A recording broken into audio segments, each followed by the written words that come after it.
It's time for Mornings at 8 with Jonathan Mark on AM 1480 WLEA. Oh, good morning. What a beautiful day out there. Absolutely gorgeous. And it's going to be a nice day, so that's a good thing. Well, it's Thursday, and Thursday means, of course, it's practically Friday. Just one more little day, and then comes the weekend, and we're all set. So, that should be very good. Weekend's coming up. It's going to be nice. Well, let me see here. In the first place, this morning I am dressed in red, white, and blue. Here's red, here's white, and the jeans are blue. So I think that red, white, and blue is probably the best color combination on the entire planet. I could not think of a better one. So there you go. I think we should all be happy for one thing this morning. We live in the Canisteo Valley area, and we don't live in New York City. So that's a good thing. That's a really good thing. Because trending on the net this morning, well, at least a number of hours ago, was New York City is overrun with rats. I know, if you're having breakfast and don't listen, it's okay. New York City is overrun with rats. There are millions of rats in New York City. And so they deal with Mayor de Blasio, and now they're dealing with rats. So it's a major problem down there. And New York City is spending tens of millions of dollars dealing with these rats. And apparently it's reached like a critical mass down there. In places that really didn't have rats before, now they're coming out, such as the Upper West Side and certain areas of Brooklyn. And the idea is, at least the theory down there, is that there are two factors leading to this epidemic of rats. One is gentrification. Now, gentrification, the way I understand it, is you take a fairly run-down area, a section, okay, a neighborhood, and you redo it. You tear down the buildings and put up the better buildings, a little more upscale. Or you take old buildings and you gut them out and you rebuild them, essentially. So what this gentrification is doing, one reason, is these rats are leaving where they were, and now they're out in the open. So these rats are running all over the streets. I mean, that's got to be pretty creepy, you know? And so that's one reason, is the gentrification of run-down neighborhoods. And another reason, if you could fathom this, is climate change. Now, this I got from, I think, where did I find this morning? I don't have the story with me. I'm doing this from memory. Is Time. That's right, the New York Times. And according to the Times, climate change is causing this. Now, I don't know exactly why climate change would cause more rats to be appearing on the streets. Because the way I understand it, climate change is causing animals to die or go extinct or something. So I don't know if either it's causing animals to die or run around amok, and there are more rats than there were. So I don't understand how that works. So I don't know, but that's what's going on in New York City. And there was also one anecdote there where a city worker killed a rat that weighed, get this, 41 pounds.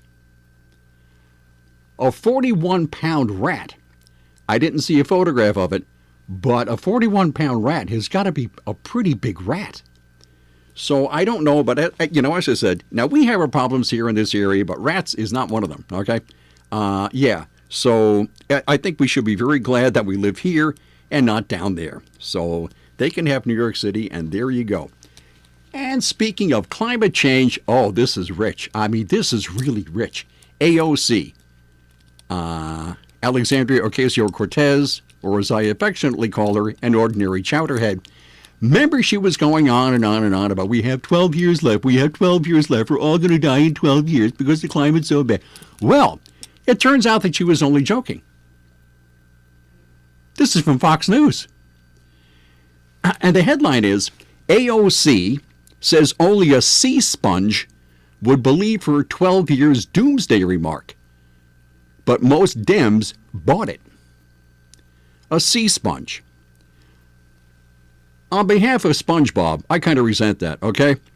It says here, and I quote, Representative Alexandria Ocasio-Cortez's claim that the world will end in 12 years unless climate change is tackled was accepted as a fact by 2/3 of Democrats, even though she said herself that only those with the, quote, social intelligence of a sea sponge would actually believe it.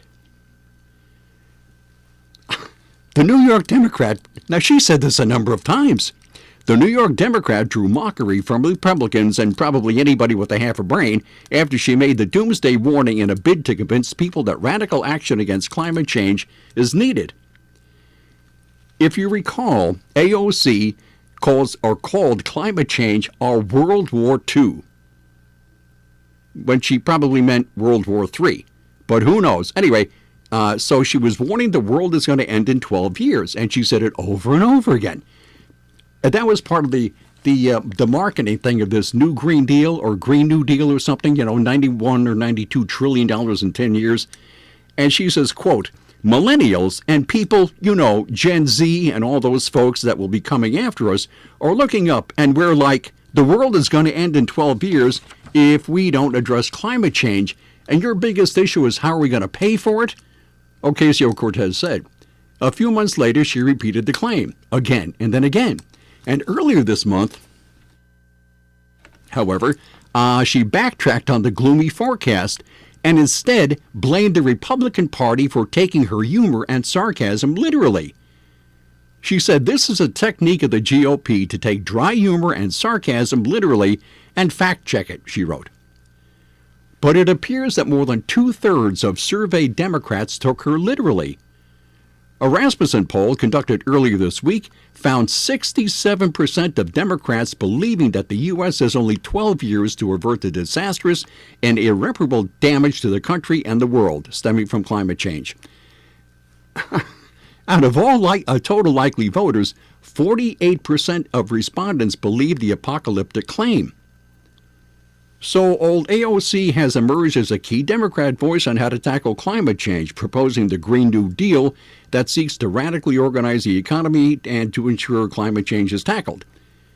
The proposal was endorsed by a number of 2020 presidential candidates even before the disastrous rollout of the plan, which included the now infamous document that suggested making air travel obsolete and supporting those unwilling to work.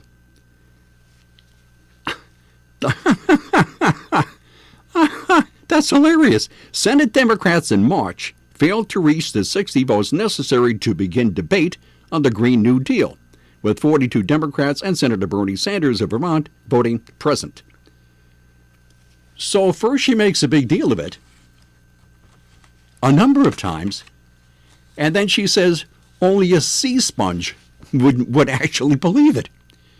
So what she's doing is calling all these people who were for her and on her side and thought that she was the best thing since sliced bread, she's calling them somebody with the intelligence of a sea sponge. That's the way to get voters. That's the way to do it. That's the way to really, really get people on your side. I thought that was really interesting. So she was kidding. Okay, next, we have, speaking of climate change, we have, where was this from? The Washington Times. Authoritative propaganda. Skeptics blast UN warning of mass species extinction. A widely touted United Nations report predicting mass species extinction took a beating Wednesday, that's yesterday, at a House hearing with Republican-called witnesses blasting the claims as highly exaggerated and authoritative propaganda. The executive summary released May 6th by the, this is a long one, Intergovernmental Science Policy Platform on Biodiversity and Ecosystem Services, concluded that transformative change was needed to save as many as 1 million species at risk of extinction. And who said this? Robert Watson, the former chairman of IPBES. He said the evidence is unequivocal. Biodiversity, which is important in its own right and essentially for human well-being, is being destroyed by human activities at a rate unprecedented in human history. And that was Robert Watson. Republican Jared Huffman, a California Democrat, California, that's right, said Earth is currently in what they call the 6th mass extinction, and species are disappearing 100 times faster than historic rates, mostly because of things that we are doing. Once again, we are the evil ones. However, The other, Greenpeace. Greenpeace is kind of a radical group. There's nothing tame about Greenpeace. And challenging that premise was Patrick Moore, co-founder and former Greenpeace leader, who argued that species extinction has declined in the past century thanks to international efforts. He insisted there was zero evidence that any such event is occurring now or has even begun to occur. Now, this is a co-founder of Greenpeace. And as I said, these people are pretty radical. He said, where are we here? I lost my place, of course. Oh, here we are. As with the manufactured climate crisis, they're using the specter of mass extinction as a fear tactic to scare the public into compliance. The IPBES, the IPBES itself is an existential threat to sensible policy on biodiversity conservation. And the result, as you can guess, was a pretty feisty hearing. So I thought that was pretty good. The report was prepared by 145 authors over 3 years using 15,000 peer-reviewed publications and 15,000 comments. But the full document remains classified and has yet to be released. A summary was released 2 weeks ago at a plenary session in Paris. And who said this? Republican Rob Bishop from Utah. He said, "Right now, I feel like I'm part of a book club, and we're going to give opinions on the book, except we're all making it up because nobody's actually read the book." If you actually waited until the report was released and people could actually look at it, maybe there would be a point at that point this could have been a legitimate hearing. Let me see. And this is Mr. Huffman again. All of these things we can do something about, but we're not on track to slow the extinction crisis. We need to know more. The extinction crisis claim met with skepticism from Representative Tom McClintock, a Republican from California, who ticked off previous apocalyptic extinction predictions, including a 1970, that's quite a long time, 1970, 49 years ago, including a 1970 warning by a Smithsonian official that 75 to 80% of all animals would be extinct by 1995. This, of course, is 2019. And he also challenged the report's claim of an estimated 8 million animal and plant species, including insects, noting that the International Union for Conservation of Nature has cataloged only 1.8 million. About 800 are known to have gone extinct since 1500. That's quite a long time ago. He said, "You cannot call yourself a scientist if you pretend that there are 6.2 million species that have no names and have never been identified." He says that is not science, that is fiction, fairy tale stories, and that's what we're being told here. And the article goes on and on. It's a pretty lengthy article, but it is kind of interesting. So either this thing is happening or it's not happening. And I don't know, but these people know what they're talking about, I guess, I suppose. And this was a UN study, United Nations report. So there you go. That's what's going on there. And this thing goes on and on and on. I don't know. How about something a little closer to home? Now, a number of weeks ago, or maybe it was a number of months ago, I don't remember now, I told you about this golf course tax. It was some harebrained scheme dreamed up by some two downstate Democrats, one from Westchester and I believe and one from Brooklyn. There was a state senator and a state assembly woman. And their plan, if you want to call it that, or scheme or something, was to tax golf courses pretending that they weren't a golf course. So a golf course is taxed at a certain rate. But they said, let's pretend it was really a shopping center. Or let's pretend it was, a residential neighborhood. Or condominiums. Let's pretend it was that. And then we'll tax the poor little golf course at that rate, rather than tax it at a golf course rate. And at the time I thought it was crazy, and time has gone on, and I think it's even crazier. I mean, it's really ridiculous. So glad to report that this plan has kind of wound up in the tall grass. Okay, somebody shanked it, and it's gone. It's somewhere out there, and they can't find it anymore. So apparently they're not going to address it this year, but these two lawmakers, I don't recall their names because I don't have the story in front of me, but they said, well, we'll try again next year. Maybe not this year, maybe next year. So we'll see about that. And it's pretty obvious what the thing was. They just wanted to make more money. That's New York State. So let's say that they assessed your house, but first pretended it wasn't a house. let's pretend it was a retail store, or let's pretend it was something else. You know, let's tax it at that. Why not? Why stop at golf courses? And why pick on golf courses anyway? You know, so it's once it starts, boy, it wouldn't stop. So your house is not your house. Let's pretend it's something else. But I guess that's not going to happen. So let me see what else. Oh, we have a whole bunch of stuff here. Oh, this is rich.